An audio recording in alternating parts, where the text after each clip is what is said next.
qu'est-ce qui empêche un homme, une femme blessés ou dans l'épreuve de servir Dieu? Qu'est-ce qui l'empêche? Qu'est-ce qui peut empêcher?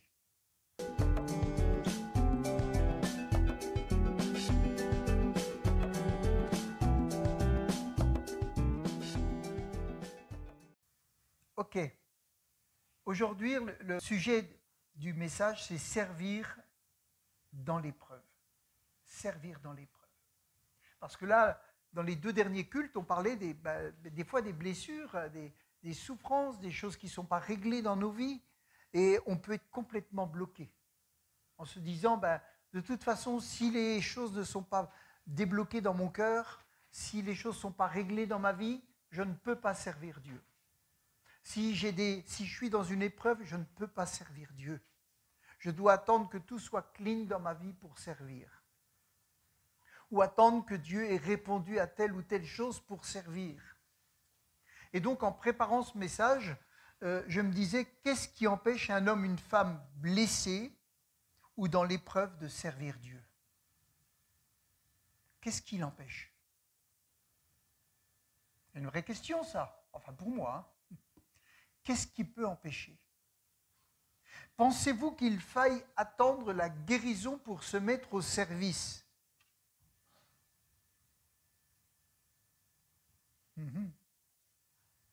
Pensez-vous que l'on puisse porter le fruit de l'esprit tout en étant blessé et dans une épreuve? Ou dans une épreuve? J'aurais dû faire des petites feuilles, puis vous répondez et vous mettez ça à la fin dans une boîte. Parce que là, c'est un grand silence. Pensez-vous qu'il faut attendre que nos soucis soient résolus pour rentrer dans un service? Non. Ça se débloque. Beaucoup de questions. Alors on va prier quelques instants. Seigneur, merci. Parce que Seigneur, nous sommes devant des questions, mais toi tu as toutes les réponses et des fois nous les avons aussi dans nos cœurs. Alors Seigneur, nous te rendons grâce. Parce que c'est toi qui animes nos cœurs. Tu mets en nous le vouloir et le faire. Et tu nous donnes de pouvoir être en confiance. Comme on l'a dit à la fin de ce chant, Seigneur, je sais que tu m'aimes. Merci Seigneur pour cette parole encore, pour ce qui va être dit, que ce soit impactant dans nos cœurs et que ça nous aide à progresser avec toi. Merci Seigneur. Amen. Donc ce matin, je voudrais prendre un exemple dans la parole de Dieu. Il se trouve dans l'évangile de Luc. Je ne sais pas si vous avez lu l'évangile de Luc, mais c'est formidable. C'est merveilleux. Presque vous pourriez avoir les larmes aux yeux en le lisant et en le relisant. Tellement les choses sont merveilleuses, comment Dieu agit, comment Dieu prépare, comment Dieu soutient, transforme. Ça, c'est vraiment merveilleux. Et il nous est parlé d'un couple qui était au service de l'Éternel. Le mari était dans le temple et il faisait son service, etc. Donc, et la particularité de ce couple, c'est qu'une grande épreuve avait traversé leur vie. Ils étaient âgés et l'épreuve, elle était toujours là. L'épreuve était toujours là. Et ils ont servi Dieu toute leur vie. Et c'est là qu'on peut voir que ce n'est pas parce qu'on est dans une épreuve, alors si vous êtes à l'hôpital, peut-être qu'il y a plein de choses que vous ne pouvez pas faire, mais vous pouvez toujours prier. D'ailleurs, votre tête, elle est toujours vers le ciel, dans votre lit. Ça vous rappelle le ciel. Et puis vous avez plein de gens autour de vous qui prennent soin de vous, mais vous pouvez prendre soin d'eux en priant pour eux. Amen. Et il se passe des grandes choses dans les hôpitaux. Quand un chrétien se trouve des fois hospitalisé, il peut se passer des grandes choses. Parce que ça vous met en contact avec des gens que vous n'auriez peut-être pas vus avant. Et vous pouvez les bénir, vous pouvez prier pour eux, et vous pourrez leur annoncer l'évangile. Alors, donc la particularité de ce couple, c'est qu'il y avait une grande épreuve. Et même, vu leur âge, ils allaient finir leur vie sans avoir obtenu la réponse à leur prière. Et ça, vous voyez, quand on va voir ce passage, on va se rendre compte que les prières qu'on fait selon la volonté de Dieu ne sont jamais oubliés. Waouh! Nous, on les oublie des fois. Nous, on peut faire une prière à Dieu et puis, voyant qu'il ne se passe rien, on dit bon, peut-être qu'il était occupé ailleurs. Mais Dieu n'oublie pas. Ça, c'est important. Croyez-vous que ça va les empêcher de servir? Non, ça ne les empêchera pas de servir. Et c'est une grande leçon pour nous tous. C'est une grande leçon. Les difficultés de notre vie ne doivent pas nous empêcher d'être au service de Dieu dans l'Église et même dans notre vie. Et même si des gens de l'extérieur peuvent vous juger par rapport à une difficulté que vous avez et que vous avez remis à Dieu et pour laquelle vous attendez un signal, une réponse de Dieu, ça ne doit pas vous empêcher de servir Dieu. Amen. Croyez-vous que ça a été facile pour eux? Non, ça n'a pas été facile. Aucune épreuve, je pense, n'est facile à passer. Aucune difficulté n'est facile vraiment à passer. Mais ça ne doit pas nous empêcher de servir Dieu. D'ailleurs, c'est un acte de foi de dire je sers Dieu malgré les obstacles, les difficultés. Alors oui, il faut peut-être chercher, Seigneur, voilà, quelle est ta volonté dans tout ça, mais ça ne doit pas nous arrêter. On va lire leur histoire dans Luc chapitre 1 au verset 5 jusqu'au verset 25 dans la version Summer, si tu peux, version Summer. Luc 1, verset 5. Il est dit, il y avait à l'époque où Hérode était roi de Juda, et ce n'était pas une époque facile, hein, et en plus il y avait eu presque 4 siècles où Dieu n'avait pas parlé, juste avant. C'était une période sombre où les prophètes, enfin Dieu s'était un peu retiré, et donc pour ceux qui tenaient dans la foi, franchement, il fallait du courage. Donc il y avait à l'époque où Hérode était roi de Juda, un prêtre nommé Zacharie qui appartenait à la classe sacerdotale d'Abia. Sa femme était une descendante d'Aaron. Elle s'appelait Élisabeth. Écoutez bien, tous deux étaient justes. Waouh! C'est précisé, hein? Tous deux étaient justes. Ça veut dire en grec, alors j'ai écrit en vert, je vois pas, dikaios, conforme à la volonté de Dieu. Mais il est dit, tous deux étaient justes aux yeux de Dieu.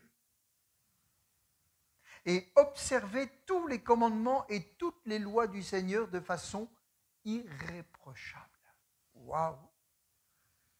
Des fois, on peut se dire, on en est loin, nous. Hein? Alors oui, on est reconnu juste. Hein, on l'a vu ça le mardi.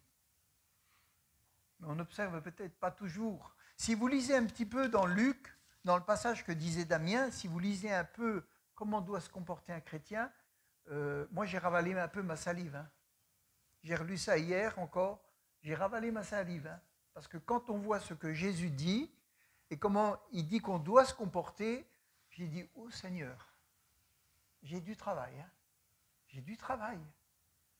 Et oui, c'est bon de relire la parole. Et si vous avez un plan de lecture, vous allez lire des choses que peut-être vous n'allez pas lire autrement. Ça a un grand avantage. Alors, donc, il est dit, il n'avait pas d'enfant, car Élisabeth était stérile et tous deux étaient déjà très âgés. Quand on fait le lien entre l'épreuve et la vie que ces deux personnages avaient, juste, conforme à la volonté de Dieu, irréprochable. Et pourtant, toute leur vie, ils auront une épreuve. Et ça ne les a pas empêchés d'être au service de Dieu. Amen. Quelle leçon pour nous. Il est dit au verset 8, un jour, Zacharie assurait son service devant Dieu, c'était le tour de sa classe sacerdotale. Suivant la coutume des prêtres, il avait été désigné par le sort pour entrer dans le sanctuaire du Seigneur et y offrir l'encens. À l'heure de l'offrande des parfums, toute la multitude du peuple se tenait en prière à l'extérieur. Tout à coup, un ange du Seigneur lui apparut, debout, à la droite de l'autel des parfums. Quand Zacharie le vit, il en fut bouleversé, et la peur s'empara de lui. Mais l'ange lui dit, « N'aie pas peur, Zacharie, car Dieu a entendu ta prière. Ta femme Élisabeth te donnera un fils, tu l'appelleras Jean. Ta prière, car Dieu a entendu ta prière. » Il est dit qu'ils étaient âgés. La prière qu'ils ont fait, ils l'ont fait le jour du mariage, où pendant des années, Seigneur, nous voudrions des enfants. Pendant des années, et là ils étaient arrivés à être âgés, même très âgés, et puis cette prière n'avait pas été exaucée. Mais l'ange dit, ta prière a été, car Dieu a entendu ta prière. Amen. Il faut savoir qu'entre le temps où on a prié et le temps où l'exaucement y vient, ça peut être 1 seconde, ça peut être 1 an, 2 ans, 5 ans, 10 ans. Mais Dieu entend la prière. Amen. Dieu entend. Et ces gens-là, ce couple-là, a servi Dieu toute leur vie du mieux qu'ils ont pu, avec un fardeau très lourd à porter, particulièrement pour Élisabeth. Alors, combien cette prière avait de l'âge? Elle était peut-être même laissée de côté, en se disant, finalement, voilà, il en est ainsi, Dieu n'a pas répondu, mais on va quand même servir. Et au verset 14, il sera pour toi le sujet d'une très grande joie, et beaucoup de gens se réjouiront de sa naissance. Waouh! Vous imaginez ce qui se passe dans la tête de cet homme? Je ne sais pas. Des fois, il faut se mettre un peu à la place. Il faut essayer, en tout cas. Imaginez ce qui se passe dans la tête de cet homme déjà âgé, avec sa femme peut-être plus âgée que lui-même. Il entend déjà, il voit un ange qui vient s'installer à sa droite, là, alors qu'il était en train de faire le service, et que tout le monde était dehors. Et puis, les paroles qui lui sont dites, il sera pour toi un sujet d'une très grande joie, et beaucoup de gens se réjouiront de sa naissance. Et lui, dans sa tête, il doit se dire, mais attends, on ne peut plus avoir d'enfants. Et là, on est en train de me dire que tout le monde va se réjouir de la naissance de cet enfant. Il y a un décalage entre ce qui se passe dans la tête de Zacharie et ce que l'ange Gabriel est en train de venir lui annoncer. Il y a un décalage. Il sera grand aux yeux du Seigneur, et il ne boira ni vin ni boisson alcoolisée, il sera rempli de l'Esprit Saint dès le sein maternel. Ça veut dire que ce gros ventre qui va venir, il y aura un bébé rempli de l'Esprit Saint. Attends, ça fait trop d'un coup. D'ailleurs, quand Élisabeth va aller voir sa parente Marie,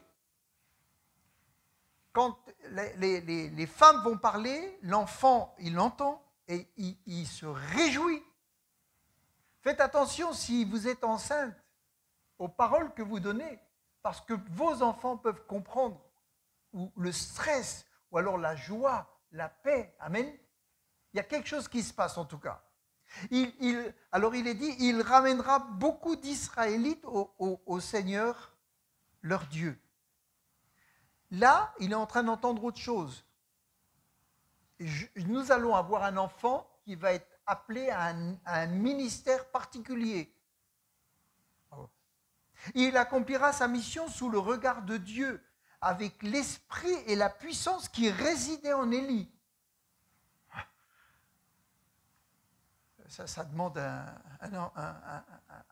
calmant. Hein. Pour réconcilier les pères avec leurs enfants, pour amener ceux qui sont désobéissants à penser comme des hommes justes et former ainsi un peuple prêt pour le Seigneur. Mais c'est qui ce bébé? C'est qui ce bébé? Zacharie demanda à l'ange, à quoi le reconnaîtrai-je? Car je suis moi-même déjà vieux et ma femme est très âgée. En gros, c'est pas possible. L'ange lui répondit, je suis Gabriel. Pas n'importe qui, Gabriel. Hein. Je me tiens devant Dieu qui m'a envoyé pour te parler et t'annoncer cette nouvelle. Alors, voici, tu vas devenir muet et tu resteras incapable de parler jusqu'au jour où ce que je viens de t'annoncer se réalisera.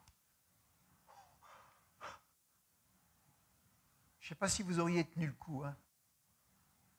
Franchement. Il en sera ainsi parce que tu n'as pas cru à mes paroles qui s'accompliront au temps prévu.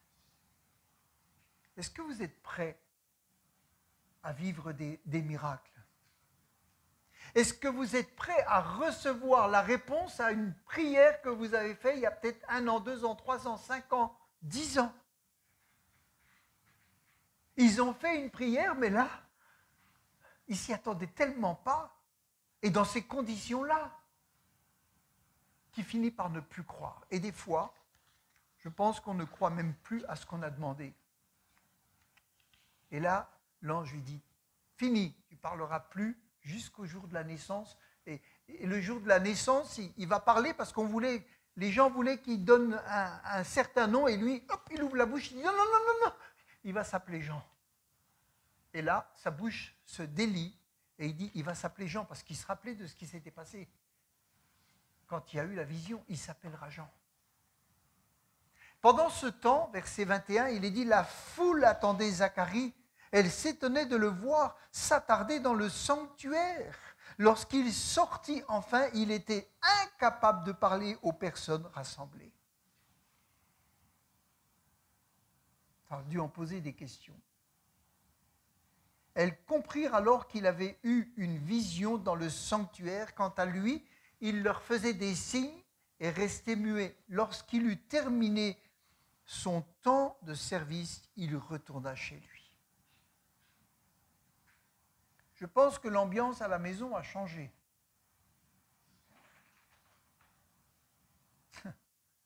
C'était plus comme avant. Il s'était passé quelque chose de tellement grand, tellement surprenant, que même pour ce couple qui était irréprochable, qui servait Dieu, qui suivait les commandements,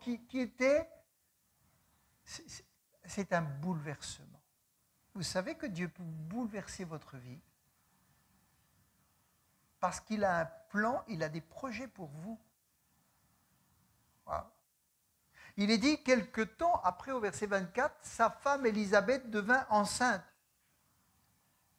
Et pendant 5 mois, elle se tint cachée. Elle disait, c'est l'œuvre du Seigneur en ma faveur. Mais elle se tint cachée. Oh. 5 mois, elle se cache. Et elle dit une parole, il a décidé d'effacer ce qui faisait ma honte aux yeux de tous. Il a décidé d'effacer ce qui faisait ma honte aux yeux de tous. Ça veut dire que c'est une femme qui a vécu toute sa vie avec une blessure. Et son mari avec.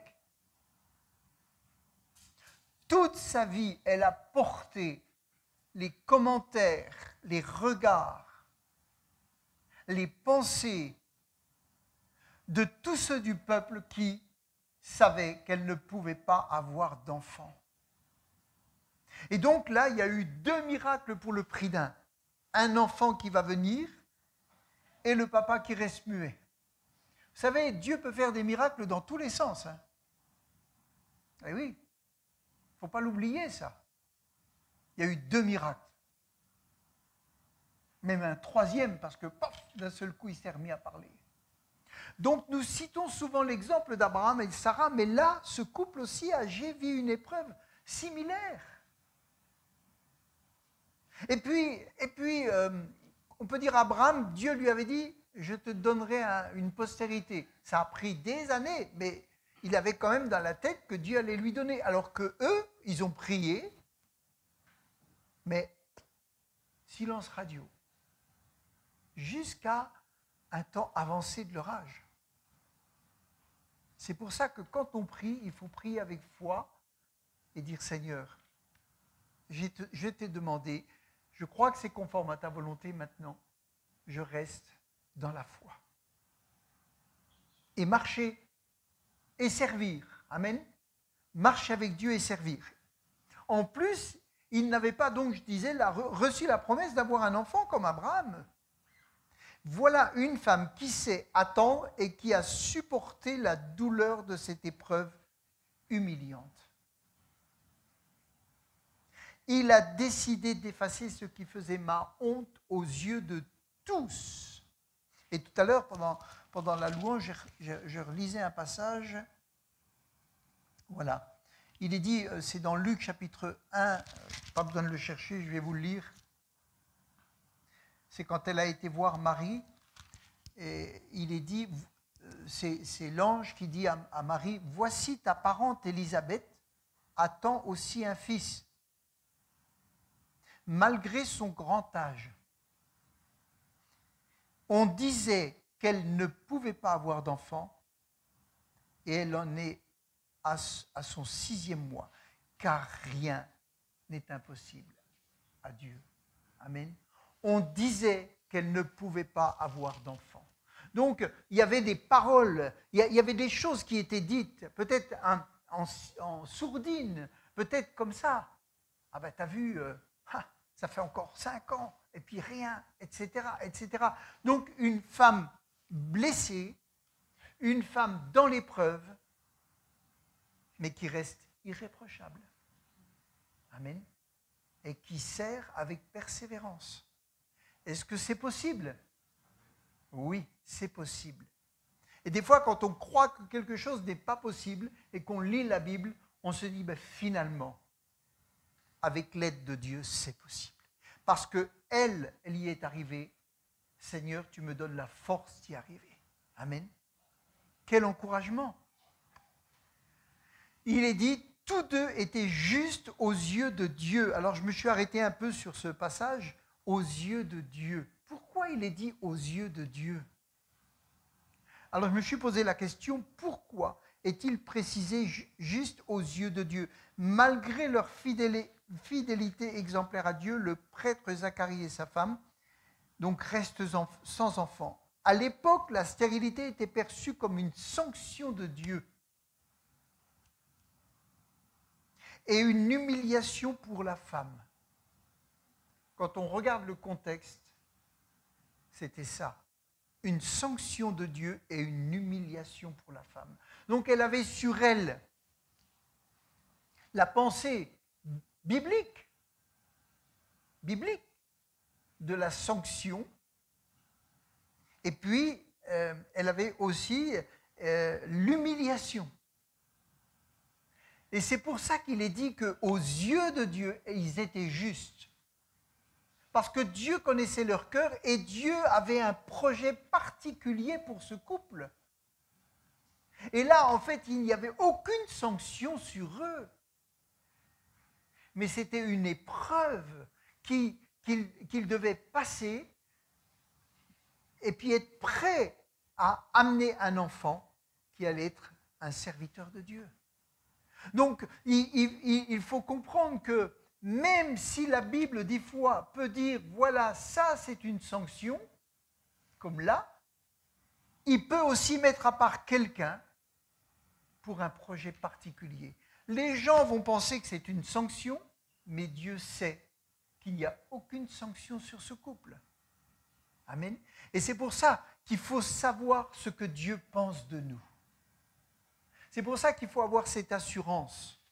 Si on marche avec Dieu et qu'il y a des choses qui peut-être sont défectueuses dans nos vies, ou qu'il y a une épreuve, ou même un problème de santé, ou je ne sais pas quoi, qui est là dans nos vies, une situation qui, finalement, qui montre qu'on n'a pas réussi, on va dire, entre guillemets. Dieu connaît nos cœurs.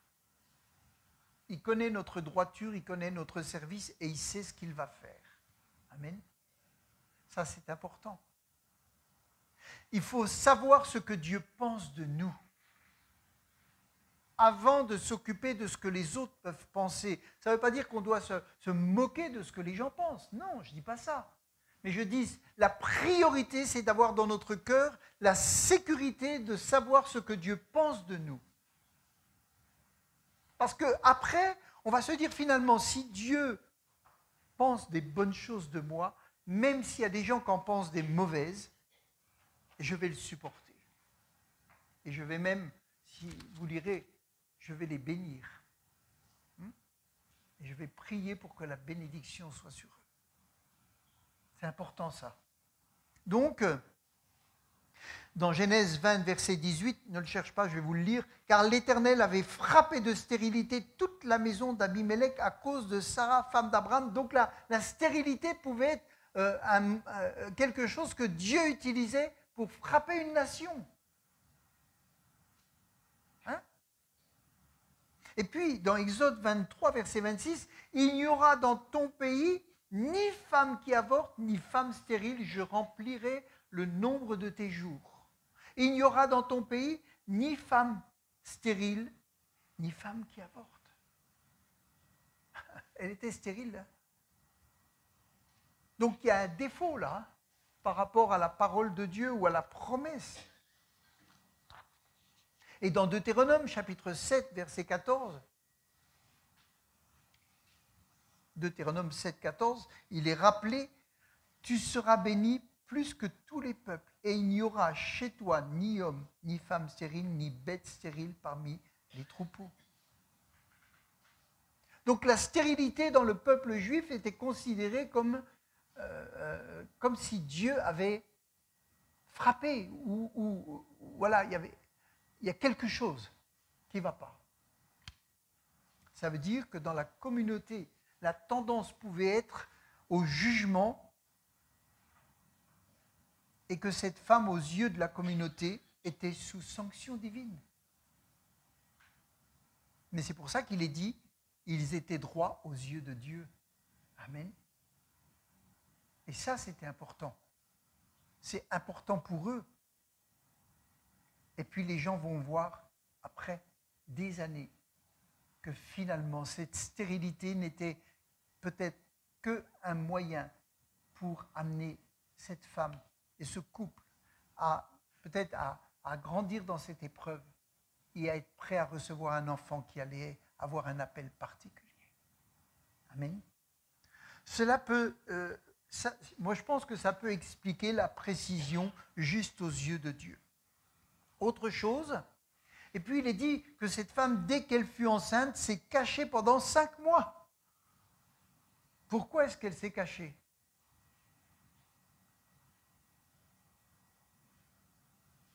Il est dit au verset 24 du passage du début dans Luc, « Quelque temps après, sa femme Élisabeth devint enceinte et pendant 5 mois, elle se tint cachée et elle se disait, c'est l'œuvre du Seigneur dans ma vie. » Elle était pleinement convaincue que là, Dieu avait été intervenu en sa faveur. Amen. Il a décidé d'effacer ce qui faisait ma honte aux yeux de Dieu. Elle ne doutait pas de Dieu. Mais peut-être comment allait être perçue cette grossesse.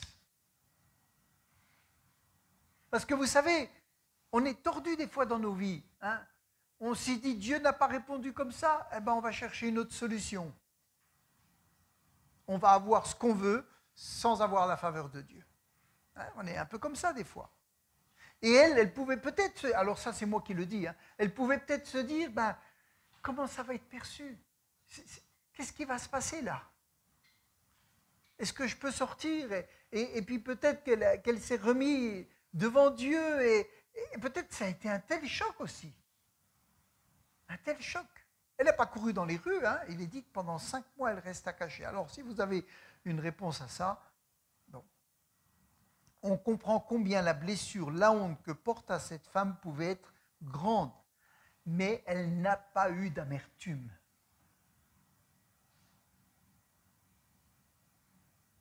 C'est important aussi. Pas de révolte, pas d'abandon du service, pas d'amertume. Simplement accepter l'épreuve et rester fidèle et confiante à Dieu en se disant, Seigneur, on vit notre vie de croyant du mieux qu'on peut. Pour le reste, tu es maître. Amen. Si nous vivons notre vie de croyant du mieux que l'on peut, qu'on est attentif à l'Esprit de Dieu, qu'on cherche à le servir, qu'on est à l'écoute, et c'est pour ça, faites l'expérience, Seigneur, je veux être à ton écoute, je vais prendre un quart d'heure, 20 minutes, je veux être à ton écoute, montre-moi dans mon cœur, révèle-moi ce qui peut peut-être troubler notre communion, ce qui peut faire obstacle. S'il y a quelque chose qui m'empêche de m'épanouir, s'il y a quelque chose de ma vie passée avant d'être en toi qui est encore là, ce n'est pas un péché que j'ai commis, mais simplement des fois quelque chose qui est là de mon passé, même de mes ancêtres, un blocage spirituel, montre-moi-le. Je vis avec toi, Seigneur, du mieux que je peux, mais si j'ai connaissance de quelque chose, je le réglerai. Amen. Combien ce couple droit, fidèle et au service ont dû supporter de remarques, de sous-entendus, de regards, de pensées non exprimées et de voir toutes les autres femmes accoucher. Aller visiter la voisine qui vient d'avoir un enfant, puis un deuxième enfant, et puis une fille et un garçon, et puis d'autres de la famille, et puis elle, rien, rien, rien. Est-ce qu'ils ont abandonné leur service? Non. Quelle leçon! Tout en étant âgé et sachant ne plus pouvoir enfanter, ce couple reste fidèle, intègre. Amen. C'est un exemple. Et je suis convaincu que d'être déterminé à servir Dieu dans l'Église, mais aussi comme témoin dans l'entourage et dans le monde malgré les épreuves, apporte un soutien très profond de la part du Seigneur. Amen. J'en suis convaincu. Quelle que soit la difficulté que vous vivez, c'est un conseil personnel. N'abandonnez pas votre service. N'abandonnez pas votre service pour Dieu. Faites-lui confiance. Restez engagé avec Dieu. Restez engagé dans votre église locale ou engagez-vous dans votre église locale parce que c'est un moyen de se protéger en même temps. C'est un moyen de se motiver et je crois qu'on a besoin de se motiver personnellement en servant Dieu. Amen. Ça va vous préserver aussi quand les attaques de l'ennemi elles viennent. Seigneur, il y a tout ça au nom de Jésus, je lis ses forces et je me rends à l'église et je te sers. Ou je vais aller voir quelqu'un qui est dans l'épreuve et je vais prier avec. Je te sers, Seigneur. Amen. Je crois vraiment que quand on prend cette décision-là, ça nous préserve énormément. Et en même temps, Dieu le voit. On ne sert pas pour que Dieu nous réponde. On sert parce qu'on est en confiance avec lui et parce qu'on l'aime. Amen. C'est une forme de foi, de persévérance et de confiance. Sans le savoir, leur intégrité fut essentielle dans le plan de Dieu. Sans qu'ils s'en rendent compte, leur intégrité a été essentielle dans le projet de Dieu. Amen. Et vous savez, des fois, vous allez servir Dieu et vous allez faire des choses dans votre vie qui sont à vos yeux peu importantes, mais qui font partie du plan que Dieu veut accomplir au travers de vous, de votre témoignage, de votre service. Il a préparé quelque chose. Amen. Et il compte sur vous. Et des fois, vous ne vous rendez même pas compte que votre service est un moyen que Dieu va utiliser pour l'avenir. C'est pour ça qu'on ne comprend pas toujours tout, on ne contrôle pas tout, mais on sait que quand on sert Dieu, on est dans le bon chemin. Amen. L'enfant qui allait naître fut le précurseur de Jésus. Il aura lui aussi un rôle essentiel dans le plan de Dieu. Donc il est dit qu'ils étaient justes, tous deux étaient justes. Être juste implique une vie de piété, d'intégrité personnelle. Leur vie était le reflet de leur foi. Amen. Leur vie, c'était le reflet de leur foi. Quand on voit ce couple au service, on sait qu'il est dans la foi.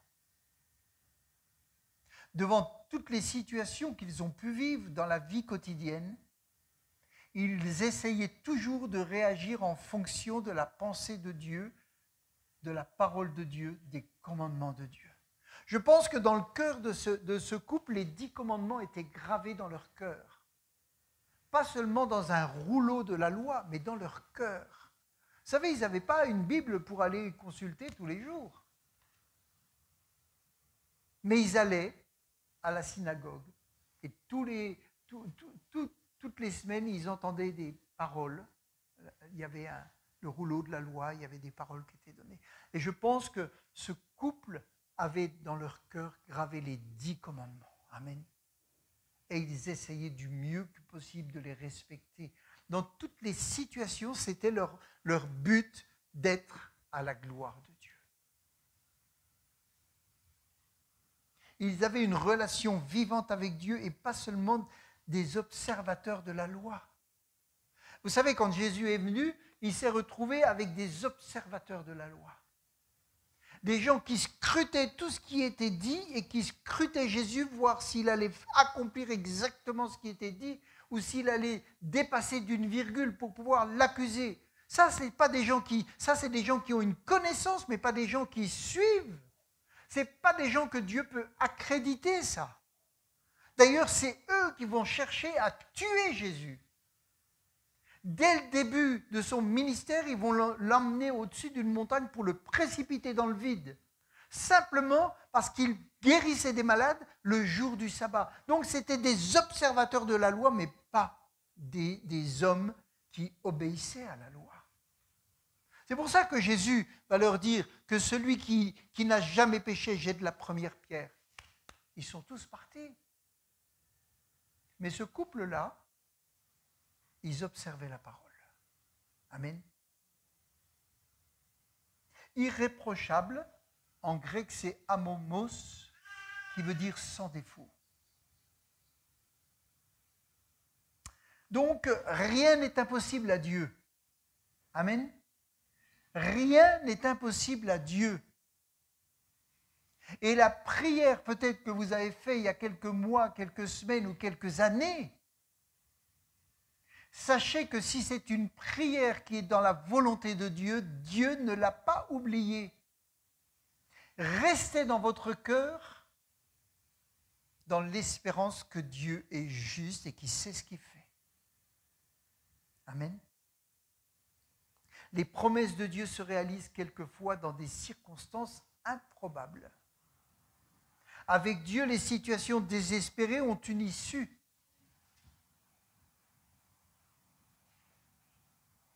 Marchons simplement avec Dieu par la foi. Et c'est Dieu qui aplanit le sentier au fur et à mesure. Amen.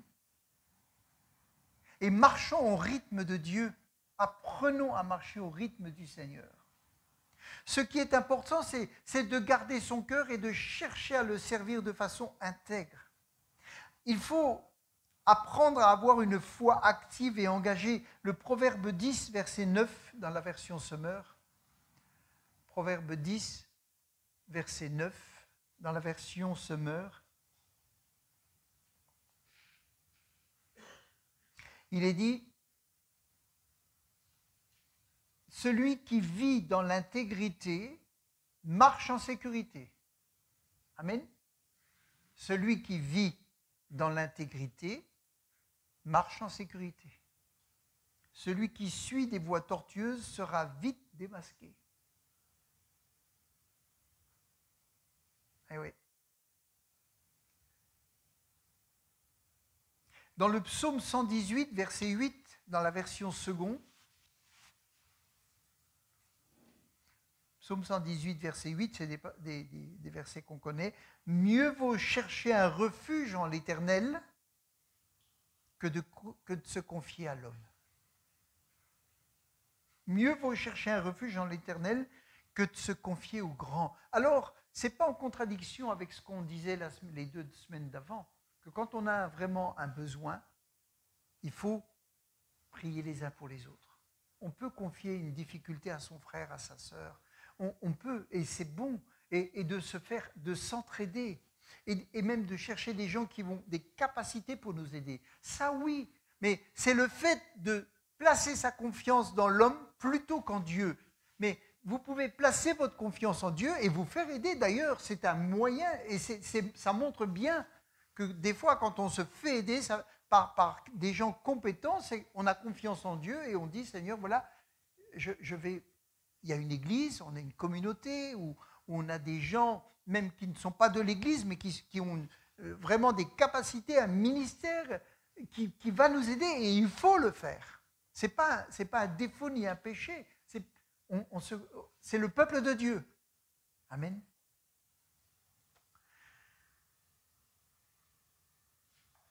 Ce couple étant juste et intègre, s'est confié en Dieu. Ce couple était intègre et investi dans la communauté. L'homme était au service. Et voilà. Il était aussi, il s'était marié avec et ça aussi c'est important, il s'était marié avec un même but de servir Dieu. Pensez au mariage. C'est vraiment une chose importante.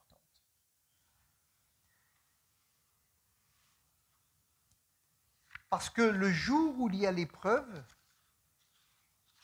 le jour où il y a une difficulté, c'est les bases de votre mariage qui vont ou tenir ou exploser en fonction des choix que vous aurez faits. Et ça aussi, c'est important. Un mariage d'amour, c'est important d'avoir un mariage d'amour en premier,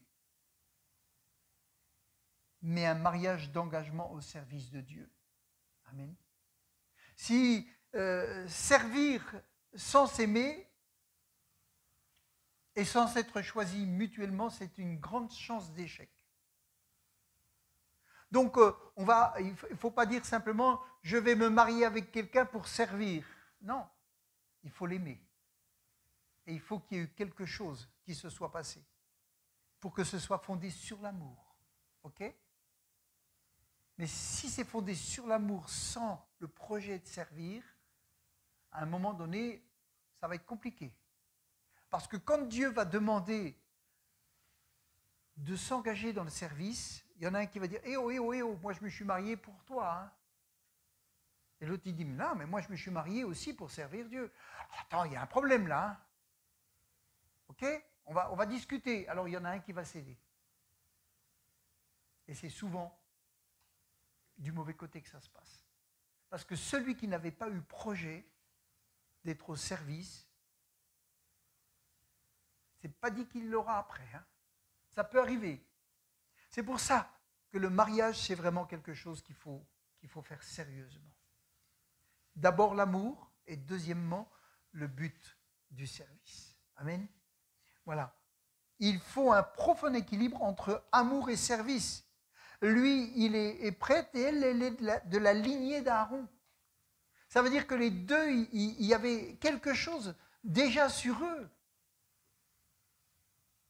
Et puis, la fidélité dans l'attente. Ah, ça aussi. Zacharie et Élisabeth ont attendu longtemps pour un enfant, ce qui reflète la réalité de nombreuses personnes qui attendent des réponses à leurs prières. Leur persévérance dans la foi est un exemple de patience. Et dans la Bible, l'attente est souvent un thème central, comme pour Abraham et Sarah.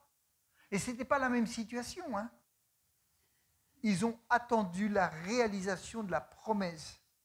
Ça nous enseigne que l'attente peut être une période de préparation spirituelle. En tout cas, quand on doit attendre le moment de Dieu, on n'attend pas en tapant du poing, on attend en se formant.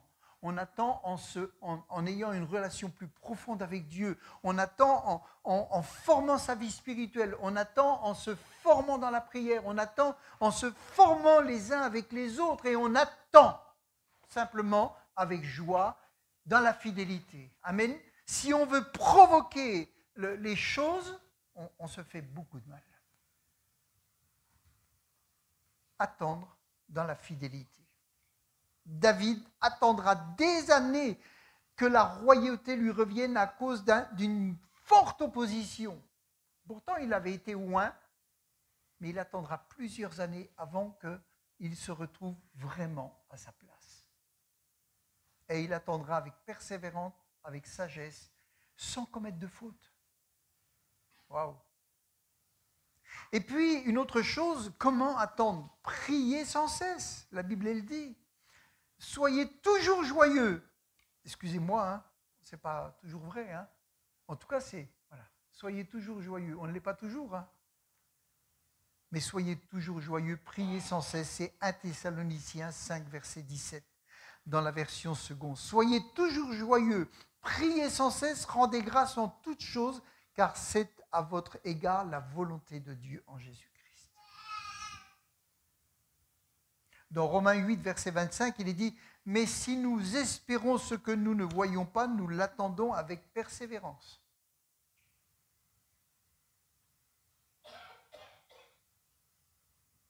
Et puis j'aimerais dire que le temps d'attente n'est pas du temps de perdu. Dans un monde qui veut marcher en accéléré et qui pense que attendre c'est du temps de perdu, dans l'œuvre de Dieu, attendre n'est pas du temps de perdu. C'est un temps qui est profitable. Amen. Profitez de ce temps d'attente pour se consacrer à tout ce qui peut t'instruire, te fortifier et développer ta vie spirituelle. C'est un temps précieux. Vous savez, les étudiants, ils sont là, ils disent « je voudrais bien me marier, je voudrais bien ci, je voudrais… » Ben, ils ont des projets, c'est normal. Et des fois, ils attendent. C'est un temps où tu es tranquille pour étudier, pour te préparer, pour former ton cœur, pour apprendre de la parole de Dieu. Quand tu auras 3 enfants, 2 jumeaux et un qui est arrivé, et puis que ta femme sera épuisée, et puis que tu feras la vaisselle, le biberon et tout, tu n'auras plus le temps de lire ta Bible comme avant. Tu n'auras plus le temps de faire toutes ces choses-là. Fais-les maintenant. Prends du temps maintenant. C'est un temps qui est favorable pour te former, pour servir dans l'Église, pour travailler avec Dieu. Amen. Il faut se rendre compte que ce n'est jamais du temps de perdu. Dans Lamentation 3, verset 22, il est dit, les bontés, Lamentation 3, verset 22, je vais finir. Les bontés de l'Éternel ne sont pas épuisées, ses compassions ne sont pas à son terme. Elles se renouvellent chaque matin. Amen. Chaque matin, les compassions de Dieu se renouvellent. Ce matin, là, ils ont mis un truc, louange matinale. Ça veut dire que le matin, tu peux dire, voilà Seigneur, waouh. J'ai eu une journée tellement compliquée, mais je vais prendre un petit temps où je vais mettre mes écouteurs, où je vais, pendant mon trajet de voiture, je vais vraiment chercher ta présence. L'Éternel est mon partage. Dis à mon âme, c'est pourquoi je veux espérer en l'Éternel. L'Éternel a de la bonté pour qui espère en lui. Amen. pour l'âme qui le cherche. Il est bon d'attendre en silence le secours de l'Éternel. Donc, vous voyez, on voit qu'il y a eu aussi un contraste, un couple fidèle, puis il y a eu ce temps d'incrédulité où l'ange lui dit, ok, avec tout ce que je viens de te dire, tu as du mal à croire. Silence. Donc, pour être pleinement honnête, même dans les gens qui marchent bien avec Dieu, il y a des temps difficiles, il peut y avoir des temps de doute, il peut y avoir des moments de crise, il peut y avoir des moments voilà, où c'est difficile. Mais je vous le dis, soyez engagés avec Dieu, soyez engagés dans votre église locale. Cherchez comment vous pouvez servir Dieu, parce que lui, il a un plan pour vous. Et plus vous serez au service, plus vous apprendrez. Et plus Dieu vous observera.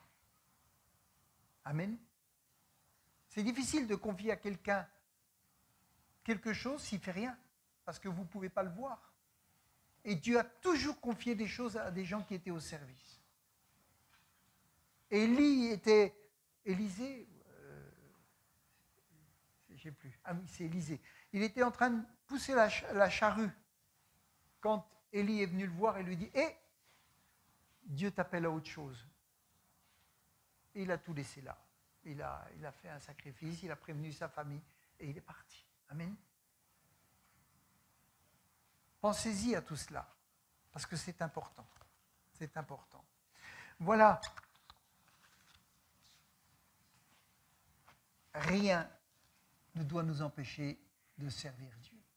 Ou rien ne peut nous empêcher de servir Dieu. Amen. Attendez-vous au Seigneur. Les prières que vous avez faites, elles ne sont pas oubliées.